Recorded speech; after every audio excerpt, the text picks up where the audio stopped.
Are you okay? I need to get out of a toxic relationship. Hello everyone and welcome back to my channel, where I cover vampires, werewolves, and other supernatural creatures. In this video, we're going to be looking at Renfield from 2023. This movie stars Nicolas Cage as Dracula and Nicholas Hoult as Renfield. I've been a Nick Cage fan for a long time, and I enjoyed Nicholas Hoult in Warm Bodies and of course his role in Mad Max Fury Road. Hoult actually played Cage's son in the 2005 movie The Weatherman, so this isn't their first time together. The cast of this movie is really well put together. The actors can do intense acting when it's needed, but don't take themselves too seriously. And I think that's exactly what a vampire movie like this needs. Fun fact, Nicolas Cage's uncle is the Francis Ford Coppola, as in the one that directed Bram Stoker's Dracula. The studio actually wanted Cage to play Harker, but his own uncle didn't want to work with him after a previous experience. But Cage was almost in Bram Stoker's Dracula. Cage wanted to play the role of Dracula for a good portion of his career. He is a big fan of the vampire genre and especially Christopher Lee. The first film Cage ever produced was Shadow of the Vampire from the year 2000.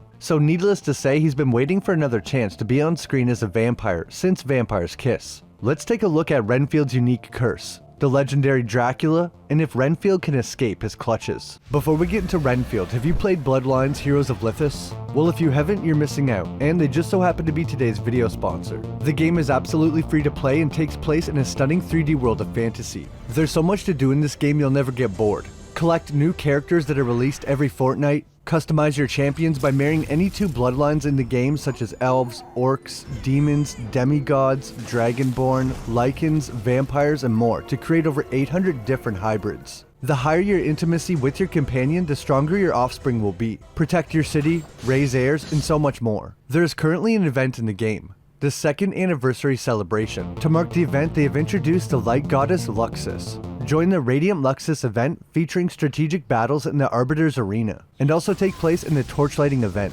Download the game now for free on Android and iOS. Use my link in the description below or scan the QR code if you're viewing on PC or your TV. Get a mystery anniversary gift pack when you use my link. Players that have been inactive for 14 days and log back in will receive 1 mythic level champion, 5 3-star champion tokens, 30 summoning crystals, and 40 1-hour bonus gold chests. To top it off, the first 30 players that leave their in-game account ID and username as a reply to the pinned comment will receive a free legendary succubus champion, the Luxuriant, one of the best mages to carry you in the game, and the Shoten, one of the best warriors as well. You can check out the anniversary top-up event. It offers limited time rewards and up to 20% off.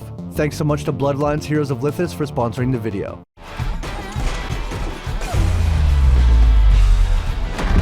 The movie begins with us being introduced to the main character through a voiceover. His name is Robert Montague Renfield, based off the Renfield from the original Bram Stoker's Dracula. He is currently at some kind of group therapy meeting, because in his words, he's in a destructive relationship. He's grown sick of Dracula's abuse and wants to leave, but he can't. That's when we cut to the one and only Dracula fighting off some vampire hunters, and doing quite well.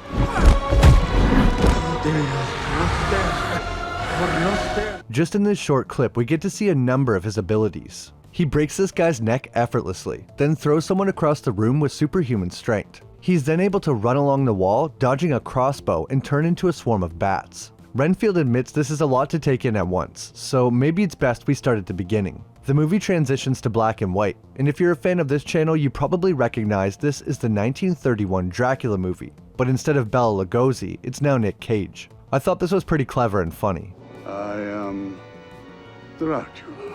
Renfield must be immortal as well, because we see him in this flashback that is at least 70 to 80 years ago, and he looks the same age. Renfield was a real estate lawyer, hoping to make a deal that would change his life, and it definitely did, just not in the way he thought. We get to see many of these recreations of early Universal Dracula, but with the Nick Cage deep-faked in. According to the creators of the movie, Renfield is supposed to be a continuation of the 1931 Dracula. However, the movie explores what if Renfield didn't die, and went on to be a lifelong servant. Dracula treated Renfield quite well, wining and dining him, introducing him to high society, the theater, traveling to exotic places. Then he made Renfield into a familiar. The movie gives us a short description on screen of what a familiar is. It says a servant of Dracula gifted with a tiny portion of Dracula's power. So now we know Renfield is not a vampire, but a familiar that draws his power from Dracula. We don't know exactly what these powers are yet, but we know he's immortal, or at least ages much slower. We are never shown how Renfield was turned into a familiar.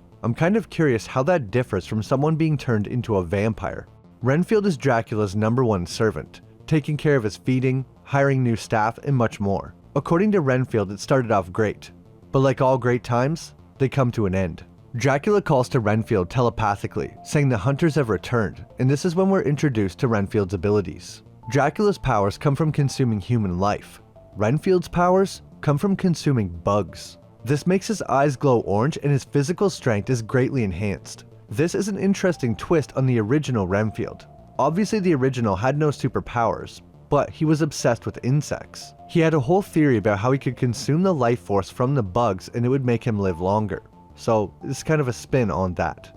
We now cut back to that fight from before, but with more context, and the vampire hunters have actually managed to trap Dracula. Just then Renfield enters the room and they plead with him to let them kill Dracula. He's trapped in a protection circle, and if they kill him, Renfield can be free. Unfortunately for them, Dracula uses his charm and possibly some of his supernatural ability to convince Renfield to help him. Renfield kicks his shoe off and breaks the circle, allowing Dracula to escape. He turns into his mist form and goes into the mouth of the priest, causing him to explode like a dry ice bomb. The actor that played the priest played Charlie Brewster in Fright Night. Pretty cool cameo there. The last hunter that's alive shoots the curtain off the window, setting Dracula ablaze. He kills the hunter but is burned to a crisp in the process. Renfield explains that this cycle happens over and over again. Dracula reaches his full power, goes on a feeding spree, then the hunters show up and defeat him. During this time, Renfield must help nurse his master back to full power by bringing him humans to feed on and protecting him while he's in his weakened state. In the meantime, Renfield attends therapy meetings and kills 2 birds with 1 stone. They talk about horrible people that wronged them, and Renfield finds them and kidnaps them. Then he doesn't feel so bad about feeding them to his master. A girl, Caitlin, was talking about her ex named Mitch, so Renfield pays him a visit. It just so happens this Mitch guy stole a bunch of drugs from the mob, and they think Renfield is the hitman there to take the drugs back. When he says he's there because of his ex, Caitlin, they begin to laugh, but only for a few seconds. Renfield goes full John Wick on them and easily dispatches the 3 men. He doesn't kill them, but instead uses chloroform to knock them unconscious so he can bring their bodies back to Dracula to feed on. Before the last guy goes unconscious, Renfield remembers that he said something about a hitman and asks him what they meant. But just then, the guy Renfield is holding is killed by the hitman. His name is Apache Joe. The man cuts out people's tongues with a hunting knife. You tell him his name is racist. The fight is going back and forth and you can tell Renfield is very strong. While holding up the hitman, he cuts Renfield's stomach open with a knife, and it's quite bad. Hopefully he has healing abilities. The hitman starts to win for a minute, until Renfield eats another bug. After getting this power boost, he flips the hitman off and punches his head right off his body. It flies out of the building and hits the mobster's car, causing him to freak out and drive away. This mobster is Teddy Lobo, son of the leader of the Lobo crime family. Shit, it's Teddy Lobo. Are you sure? I'm Teddy fucking Lobo! While fleeing from Renfield, he is busted by Officer Quincy, but is instantly let go. The Lobo crime family is very well connected, and it looks like they have the cops under their control. This angers Officer Rebecca Quincy, who seems to be the only honest cop on the force. Her father was killed by the Lobo family, so it's her goal to bring them down by any means necessary. Rewind a little bit to Renfield. After killing the hitman, he dragged the bodies back to Dracula's new hideout. He is dragging all these bodies by himself too, which means he still has some increased strength even when his powers aren't fully activated. Dracula's new hideout looks to be an abandoned hospital. The reason they're staying in such a derelict place is because over the years they've been chased out of every corner of the globe and ran out of money. Renfield brings the bodies inside and we get to see Dracula for the first time since he was set on fire. He is still quite weak and looks like a zombie. There you are. You're looking much better. There's many candles around and a kind of throne for Dracula, a medical chair, and behind it, hundreds of blood bags. It's a pretty cool visual. Dracula explains these bodies are no good. This one doesn't even have a head. We get to learn a lot about Dracula during this conversation. What's most important to Dracula isn't purely the amount of blood he drinks. The person has to be pure. Happy couples, unsuspecting tourists, a handful of nuns, a busload of cheerleaders. The purity alone is what can bring him back to full power. That's an interesting twist you don't see too often. It's not just the quantity, but the quality that matters. Maybe if we were just a little bit more careful, we could have a life. Renfield pleads with him to maybe slow down on the killing so they can lay low and start a life. but that's when he re-slashes Renfield's stomach open, causing him to drop to the ground. He reminds him that his needs are the only things that matter. Then he drops some of his blood on Renfield's wound, and it heals. Dracula's blood has the power to heal, so I guess that means Renfield doesn't have a healing ability of his own. He just gets healed by Dracula. Renfield's complexion is notably pale, and he says Dracula's health plan doesn't require payment, other than his soul. So maybe he is undead. Now we check back in with Teddy Lobo. His mother is asked to see him, the leader of the Lobo crime family.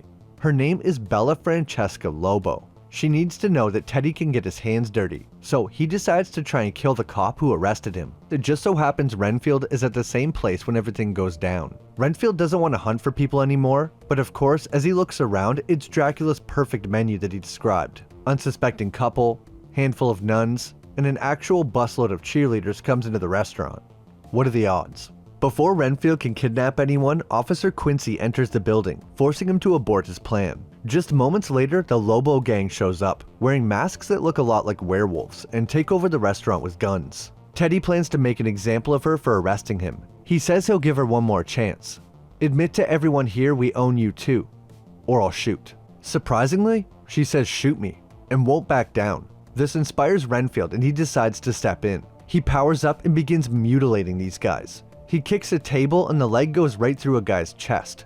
He also cuts another guy's arms off with a serving platter. For a minute, it's like the church scene from Kingsman. Officer Quincy is holding her own using her police training. Teddy Lobo is stabbed in the neck with a fork, but he manages to get away. Renfield and Rebecca have a moment together after the fight, and she thanks him for saving her life.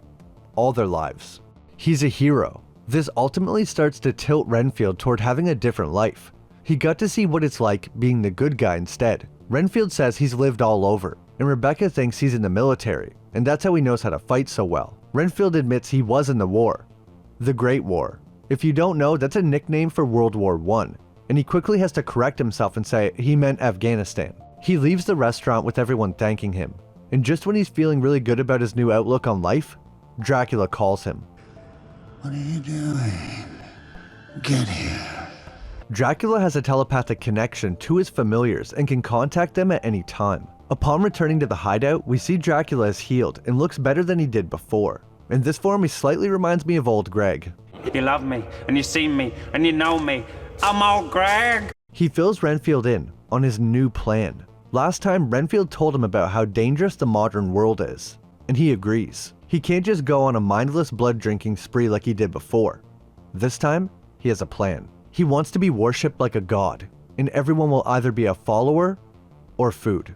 This is the complete opposite of what Renfield wanted, but there's not really much he can do because look what happened last time he tried to speak up. On Dracula's world domination board, we can see the White House, Paris, the Vatican, and on the Vatican picture it says destroy architecture. There's another large church, but I don't know exactly which one this is. If you know, leave it down in the comments. Then at the bottom is a building that looks like it's in China. There's also some text about Moscow, and it says here, no vacation for Renfield. Later, Renfield ends up going to the police station to give a statement on the Lobos to help Rebecca arrest them, which no one else will do because everyone in the city is afraid of the Lobos. We learn that they aren't the biggest crime family, or the richest, but they are the most feared for their violence and brutality. That's why no one will cross them, but obviously Renfield doesn't care. He also brings Rebecca some flowers at the same time. He also took the advice of the support group and gets an apartment for himself so he can take control of his life. Unfortunately, Renfield's plans get spoiled. Back at the hideout, a couple mobsters, including Teddy Lobo, are trying to find Renfield because he's crossed them twice. First he killed Apache Joe, then he helped stop them at the restaurant. Dracula spares Teddy long enough for him to say Renfield saved a bunch of innocent people, and this enrages Dracula. He immediately turns into his bat form and flies away. He finds Renfield's new apartment and waits there. Renfield is confused how he got inside, but when he looks down, we see the floor mat has an invitation on it.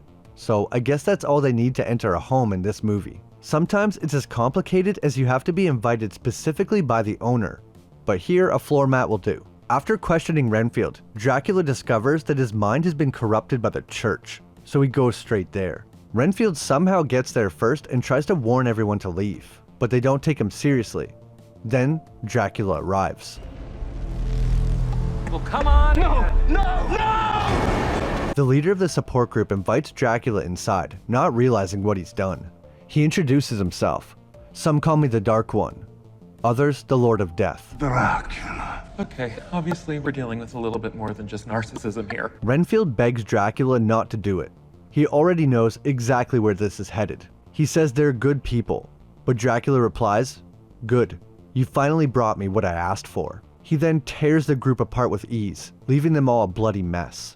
Then, Rebecca enters the gym to see Renfield surrounded by a pile of bodies. Obviously she arrests him, but she's in for a bit of a surprise. Before she can bring him in, they're surrounded by the police. And Lobo's men. I guess the police really are in the Lobo's pocket. The reason they're after Renfield this time is because Teddy went missing about 2 days ago looking for Renfield, but Rebecca refuses to give him up. They offer her a raise and a better parking spot, but she jumps in the cruiser and speeds away while being shot at. Rebecca is wounded in the action, and Renfield saves her, then brings her back to his place for now. The next morning, he tries to explain what happened and why she found him standing over a bunch of bodies. He works for Dracula. Somehow she knows who Count Dracula is, so there must be some kind of folklore about him in this universe. She also doesn't question whether he's lying or just insane, but she has seen some pretty crazy stuff, so I guess that might be why she believes him so easily. After the realization Renfield is Dracula's lackey, she says Renfield is a murderer, not a hero. We see this upsets Renfield, and it's probably supposed to make us sad, but I mean, he did murder all those innocent people. Rebecca decides she needs to take Renfield directly to her sister that works for the FBI.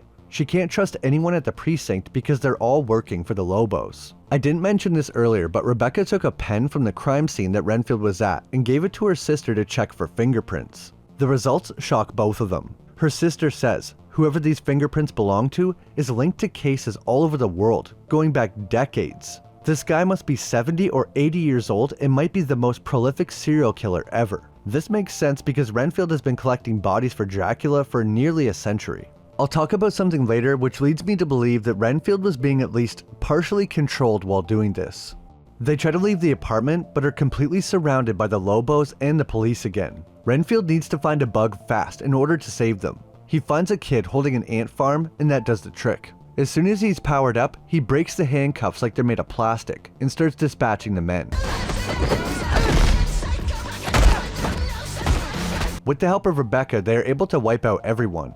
Renfield even rips a guy's arms off and another guy's face. Some of the blood effects are a bit cartoony, but that was obviously a deliberate choice, and it fits with the movie. The movie will go from charming or funny to surprisingly gory very quick. After Renfield and Rebecca kill all the men, the police chief says he's out, because this is completely out of control. This means the Lobos no longer have the help of the police. While all that was happening, Teddy went to Dracula's lair looking for Renfield about 2 days before. Dracula killed Teddy's men, but spared him. After feeding on the support group, all of his scars are gone, and Dracula seems to be at full power now. He wants to know if Teddy is from the church, but he says no. His whole organization is about evil. This interests Dracula. The two strike a deal, and Dracula will work with the Lobo family to achieve his world domination. Teddy was missing for a total of 2 days, so he must have stayed in Dracula's lair for quite a while. Just after the police chief said he's out and leaves, that's when Teddy arrives back home. Upon entering the building, he rips off the head of the police chief and throws it at his mom's feet, saying, "I guess he's back in." This implies that Teddy is now a familiar, because how else would he decapitate the cop so easily in a matter of seconds? He tells his mom he has a surprise and brings in a coffin. They open it up, and Dracula rises out to meet the leader of the Lobo crime family. It's fucking Dracula! It's the real fucking Dracula! Not long after, Renfield receives a telepathic message from Dracula that he's glad Renfield found someone to make him a better person.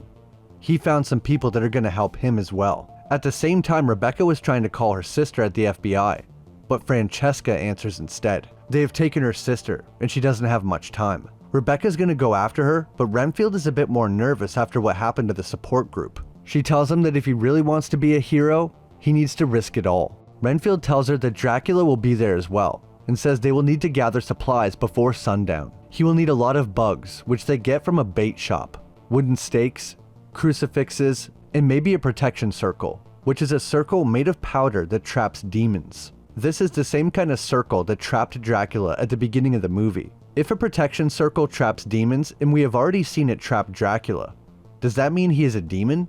Or possessed by a demon like Valak from Vampires? Maybe. Also, we now know that he's weak to sunlight, crosses, and a stake through the heart, but no mention of holy water or silver. They drive to the Lobos headquarters and are greeted by Teddy and his mother. As soon as they arrive, it's confirmed that Teddy is in fact a familiar when he snorts a giant centipede and his eyes glow. And once again, we never got to see the process of how he was turned. I wonder, since they are gifted with a portion of Dracula's power, if he becomes weaker the more familiars he has. Probably not, but just a thought. Renfield and Rebecca begin fighting with the men, and Renfield is doing quite well. Although these new familiars have the same strength as Renfield, he is much more experienced in combat, being as old as he is. If this movie really is a continuation of the 1931 Dracula, and Renfield was in his 20s when he met Dracula in the 1930s, then he would be roughly 90 to a little over 100 years old. Finally, it's the showdown between Teddy and Renfield. This was one of your limbs I'm gonna tear off first! During the fight, Teddy says that he has Dracula's powers, but Renfield corrects him, saying that it's a curse. The powers come with a cost. You will become his slave. Teddy says, that's where you're wrong, because Master told me, and he stops himself mid-sentence, because he didn't mean to say Master. This proves Renfield's statement that the powers come with a cost. Like I said earlier, this makes me wonder if Renfield's responsible for all those killings he did over the years. I'm sure at least partially, but if being a familiar truly makes you his slave, then Renfield might not have been able to control himself. I mean, we see from Teddy it can even control what you say. Teddy is starting to win the fight, and it doesn't look like there's much Renfield can do. Teddy jumps up into the air to hit him with a finishing move, but Renfield quickly eats a bug from his stash and does an X-ray move from Mortal Kombat. This kick looks like it breaks almost every bone in his torso and ruptured all of his organs. Considering all these familiars that Dracula made die pretty easily, I think we can safely say they don't have a healing ability. While all the familiars were fighting, Dracula found Rebecca and tries to persuade her. Her sister's going to die unless Dracula gives her some of his healing blood. He can undo what the Lobos have done. All she has to do is join him. Renfield must be able to sense this going on through his connection with Dracula. It's also possible that Dracula is letting him see this because he knows it will torture him. Renfield quickly finishes Teddy and rushes to find Rebecca, and he begs her not to join him. Rebecca has lost her father. She can't lose her sister too. And he's not a monster. He wants to be better, like Renfield. Rebecca walks over and lets Dracula put his arms around her. While embracing, he looks up and smiles an evil smile at Renfield. Dracula might have celebrated a little too early though. Renfield is completely defeated, but then sees Rebecca is holding a remote that opens the windows. This once again causes Dracula to be burned by the sun and flee to a different part of the building in his bat form. While fleeing, Dracula was attacking Renfield with a swarm of bats, and this knocks him unconscious. Or straight up kills him, I'm not sure. Rebecca's now looking for Dracula in the dark, and doesn't stand a chance. He can move so fast it looks like teleportation, able to move from one side of the room to the other in an instant. He surprises Rebecca and picks her up off the ground. Dracula has a full mouth of sharp teeth, similar to the vampires from 30 Days of Night. However, when he's going to bite Rebecca, he still has two traditional fangs that grow much larger, so he kinda has a mix of old school vampire and 30 Days of Night. Rebecca uses her short amount of time left to shoot Dracula in the foot. He thinks this was a failed attempt to hurt him, but it was actually to allow Dracula's blood to drip down onto Renfield, who is lying below. Rebecca wouldn't have even known that his blood can heal if he hadn't told her that just a moment before. The plan works, and just before Rebecca is killed, Renfield regains consciousness and attacks Dracula. He covers Dracula's mouth so he can't bite, but his fangs grow right through Renfield's hands. He pulls his hands away, ripping out Dracula's fangs, but they grow back right away. He starts to belittle Renfield again, and he finally takes back his power. With a burst of strength, Renfield gets Dracula by surprise and repeatedly starts punching him in the face, almost killing him.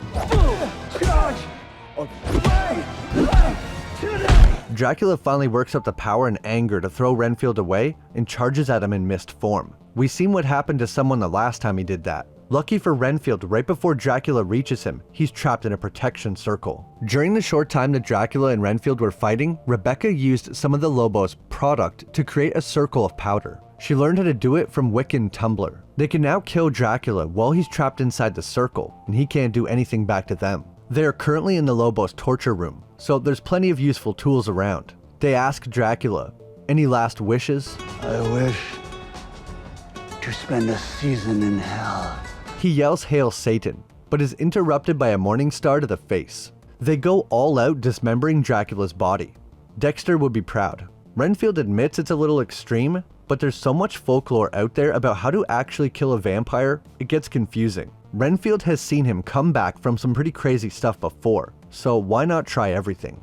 First, they beat him and cut him up, dump poison on his body, then holy water. Finally, they mix his remains with cement, form them into cubes and dump them down the drain. Even after all this, Renfield admits that he's not even sure this will actually kill him, but it will take him a long, long time to come back from. Sounds like Dracula has similar healing abilities as the higher vampires from The Witcher. No matter what you do, there's almost no way to actually kill them. Sometimes it may take decades or even centuries to fully heal, but eventually, they will come back. The head of the Lobo family is finally arrested, which was Rebecca's goal the whole time. She also decides not to arrest Renfield because he deserves another chance. And like I said before, I don't think he is naturally a murderer. He was under Dracula's influence. After Dracula is defeated, Renfield collected some of his blood and used it to heal all the people from the support group for codependence. And thank you for using Dracula blood to bring us all back to life. I wonder if Renfield gets to keep his powers once Dracula is dead, or if he will start aging normally now. He still looks pale, and there was no mention of him feeling any kind of change, so that makes me think he does still have his powers. Maybe even if Dracula died, he gets to keep his abilities. Or, this could be a clue that Dracula isn't actually dead. This is a fairly typical result. And then it's up to me to clean up the mess. That's my video on Renfield. I'll be honest, it wasn't exactly what I was expecting, but I wasn't disappointed. If I had to rate this film, I would give it a 7 out of 10. The plot ties together pretty well. The characters are fun, and the idea of how would Dracula survive in a modern world was interesting. The film was directed by Chris McKay, who also directed The Tomorrow War and Lego Batman. If you haven't seen this movie, I would definitely recommend it. I only wish there was more scenes with Nick Cage as Dracula, because those were definitely my favorite moments. I have a few videos planned right now that I'm really excited about, but of course, if you have any recommendations, leave them in the comments below. I'm always looking for new movies or series I haven't heard of, and my viewers always leave the best suggestions. If you enjoyed the video, leave a like and subscribe if you haven't. It helps out a lot and I really appreciate it. As always, an extra big thanks to my members for supporting the channel. Thanks so much for watching, and I'll see you in the next video.